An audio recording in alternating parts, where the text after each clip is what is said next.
Hello students, आज के इस वीडियो में मैं आपके सामने rule of law and respect for rights पे विस्तार से चर्चा करूंगा। तो आइए देखते हैं जिम्बाब्वे का एग्जाम्पल, जहां से समझ में आएगा कि ये rule of law and respect for rights का रियल में अर्थ क्या होता है। वैसे समझ लेते हैं इसका मीनिंग पहले। रूल ऑफ लॉ का अर्थ होता है कानून का राज, एंड रिस्पेक्ट फॉर राइट्स मतलब जनता के अधिकार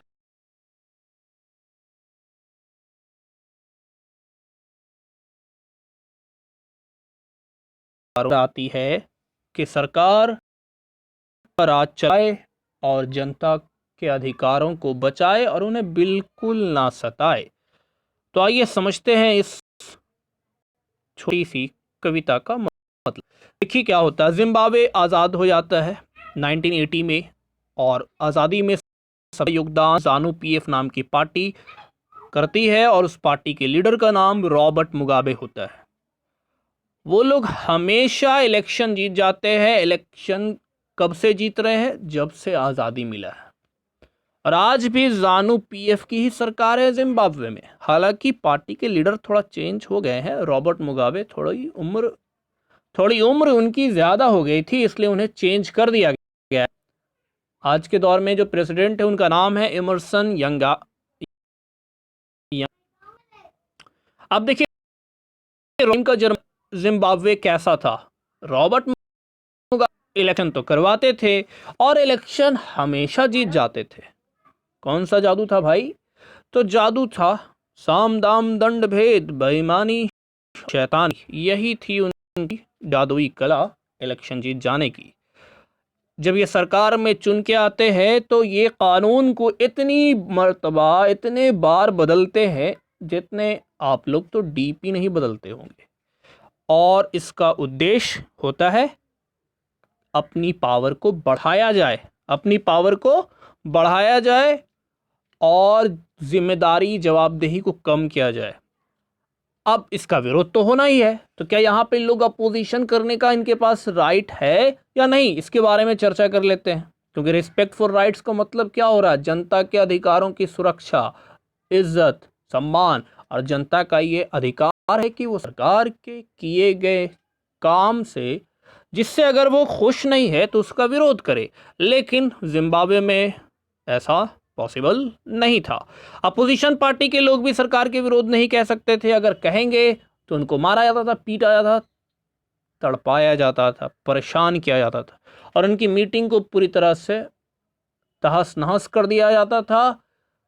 जैसे कि छुट्टी की घंटी के बाद बच्चे क्लास से तीतर बितर हो जाते हैं, ठीक उसी तरह उनकी मीटिंग को भी तीतर बितर कर दिया जाता था। पब्लिक प्रोटेस्ट, जनता बची। क्या जनता सरकार के खिलाफ कुछ कह सकती थी? कहीं पे जमा होकर कोई नारा लगा सकती थी? नहीं, इसके लिए भी कोई अधिकार, कोई राइट नहीं। ये सब कानून के खिलाफ है, इलीगल। अगर आप ऐसा करते हैं तो आपको सज़ा मिलेगी, आप देश के खिलाफ काम कर रहे हैं। टेलीविज़न और रेडियो को कंट्रोल कर दिया गया था गवर्नमेंट के द्वारा, और वो सिर्फ और सिर्फ सरकार के बारे में ही तारीफ करती थी।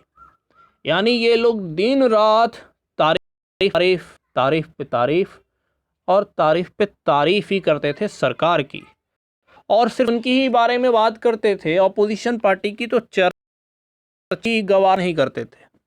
ये हालात जो है आपको सिमिलर पीआरआई से देखने को मिलेगा। मैक्सिको में भी यही हालात थे और जिम्बाब्वे में भी यही हालात है। जिस किसी भी देश में मीडिया को कंट्रोल किया जा रहा है सरकार के द्वारा, और पूरी तरह से सरकार इसमें अगर सक्सेसफुल हो गई, तो समझ लीजिए कि लोकतंत्र का वहाँ अब राम नाम सत्य होने वाला है।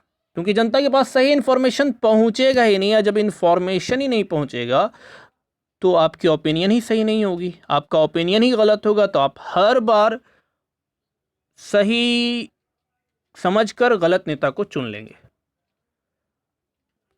इसके अलावा एक और कानून है यहाँ पे कि सरकार के जो प्रेसिडेंट है, जो राष्ट्रपति है, इनकी क्रिटिसिज्म, आलोचना आप कर ही नहीं सकते।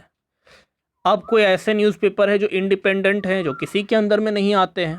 जैसे भारत में न्यूज़ लॉन्ड्री, द वायर, इस तरह के चैनल्स हैं जो इंडिपेंडेंट न्यूज़पेपर्स तो नहीं कह सकते, न्यूज़ चैनल्स हैं ये, अब ये इंडिपेंडेंट न्यूज़पेपर के लोग अगर सरकार के ख़िलाफ़ लिखें तो सरकार इनको बहुत ही इज्जत देती थी, गवर्नमेंट इनको हरास करती थी, इनको बहुत परेशान करती थी।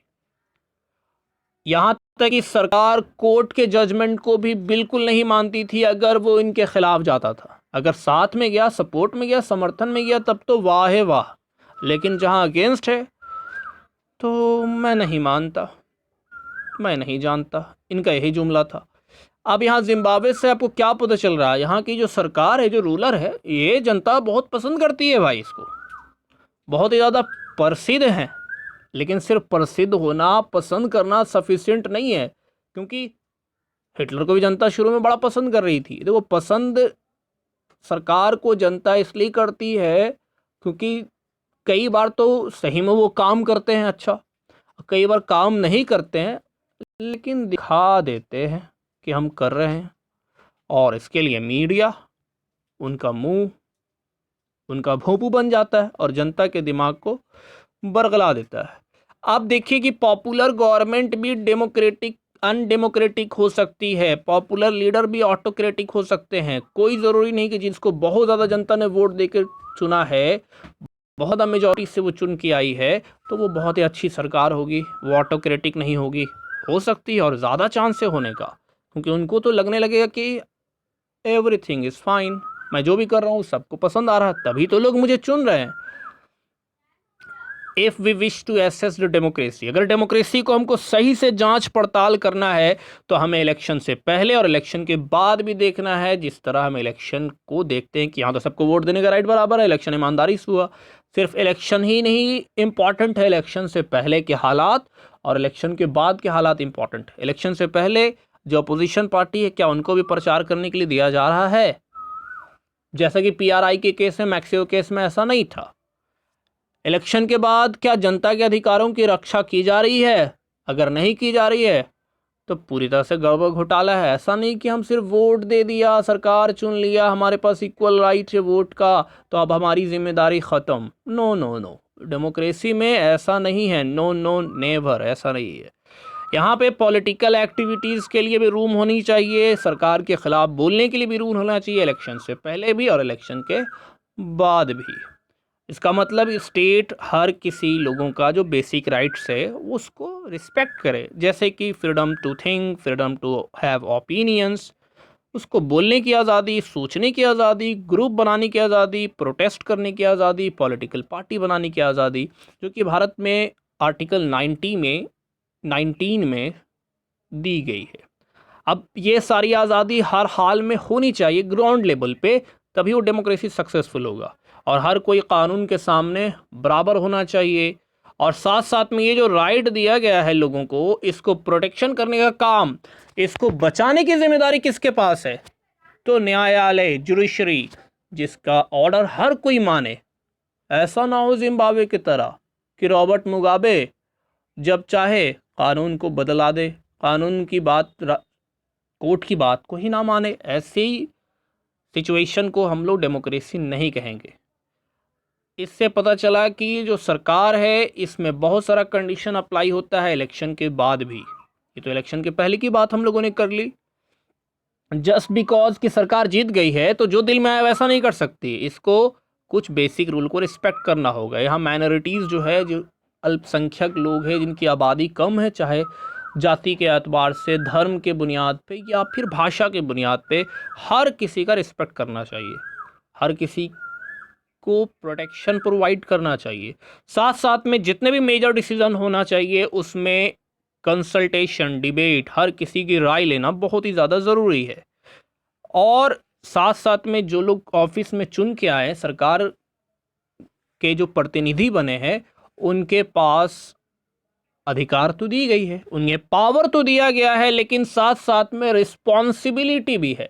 आपने एक जुमला सुना होगा, with authority comes the responsibility, यानी कि पावर के साथ जिम्मेदारी भी आती है।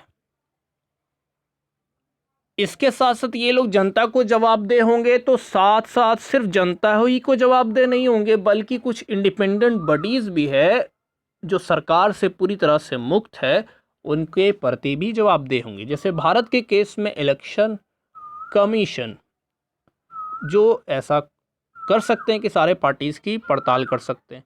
तो अब तक हम लोगों को क्या फ़ीचर पता चला? 4 फ़ीचर पता चला, और इसका कंक्लूज़न क्या निकला इस फ़ीचर का, कि हर किसी को अपनी राय रखने का अधिकार होना चाहिए और कानून का राज भी हर लोगों को कानून का राज होना चाहिए। सरकार पूरी तरह से बदमाशी पे नहीं उतर पाए। ये फ़ोटो आप देख रहे हैं, बहुत ही मज़ेदार फ़ोटो है। ये चाइना का फ़ोटो है। इस फ़ोटो के बारे में मैं एक इंटरेस्टिंग बात बता दूं कि ये जो लड़का है, ये एक टैंक है, इसके सामने टैंक जो है आगे जा रहा था, और ये बच्चा जो है आगे टैंक के सामने खड़ा रहता है, बारूद टैंक के सामने, गोले के टैंक के सामने, और ये पीछे नहीं हटता है। टैंक को रास्ता देखिए दाएं या बाएं मोड़ना, लेकिन ये नहीं हट रहा है, मतलब ये डर नहीं रहा। तो ये एक तरह से फियरलेस फ़ोटो है चाइना की, कि जनता कैसे सरकार के ख़िलाफ़ विरोध कर सकती है। लेकिन आपको जान के बड़ी हैरानी होगी कि चाइना में तो गूगल बैन है, और ये फ़ोटो आपको चाइना में मिलेगी ही नहीं, क्योंकि चाइना में ऐप चलता है बैडू ऐप, और बैडू ऐप में ये तस्वीर आपको नहीं मिलेगी। वहाँ history has been completely erased, इतिहास से उन सारी बातों को हटा दिया गया है जहाँ सरकार के ख़िलाफ़ जनता ने कुछ किया हो। अब इस डेफिनेशन का पूरा समरी देख लेते हैं, जो पूरा चारों फीचर हम लोगों ने डिस्कस किया है। हमने क्या निष्कर्ष निकाला? डेमोक्रेसी एक तरह की सरकार है जिसमें जनता को चुनने का अधिकार है। लेकिन ये डेफिनेशन पूरी तरह से कंप्लीट नहीं है जब तक कि इसमें सारे कीवर्ड्स को हम लोगों ने एक्सप्लेन ना कर लिया हो। रूलर्स किसे कहते हैं, इलेक्शन कैसे होता है, जनता के पास क्या राइट्स है। अब ये सारे एग्जाम्पल से हम लोगों ने 4 फीचर निकाल, अब उस चारों फीचर के बारे में हम लोग बात करते हैं। ये 4 फीचर में पहला है कि रूलर जो जनता के द्वारा चुने जाए वही मेजर डिसीजन लेगा, और इलेक्शन में ऐसा चॉइस होना चाहिए कि जो करंट रूलर है, जनता ने चुनने की, एक बार किसी रूलर को गलती कर ली तो उसको बदलने का फिर से राइट होना चाहिए, उसको चेंज करने का भी ऑप्शन इलेक्शन में होना चाहिए। ऐसा ईमानदारी से इलेक्शन होना चाहिए, ना कि चाइना वाला कि एक ही पार्टी जीतेगी। तीसरा कि ये जो चॉइस है, ये अपॉर्चुनिटी है, हर किसी को बराबर तरीके से मिलना चाहिए, चाहे कोई लंबा हो, कोई नाटा हो, कोई छोटा हो, कोई बड़ा, हर किसी को मिलना चाहिए एक एज के अंदर में। साथ साथ में ये एक्सरसाइज के द्वारा, इस चॉइस के द्वारा आपने एक सरकार जो चुन ली, तो वो सरकार अब ऑटोक्रेटिक नहीं बल्कि कानून के अंतर्गत ही राज करेगी। उम्मीद है कि ये आपको फीचर्स ऑफ डेमोक्रेसी समझ में आ गया है। अगले वीडियो में हम लोग बात करेंगे डेमोक्रेसी के मेरिट्स के बारे में और डीमेरिट्स के बारे में, और क्लास में क्या डिस्कशन होता है, मेरी और अलग अलग बच्चे क्या क्या डिस्कशन करते हैं, उस पे भी विस्तार से चर्चा करेंगे। तब तक के लिए thank you, have a nice day, bye bye.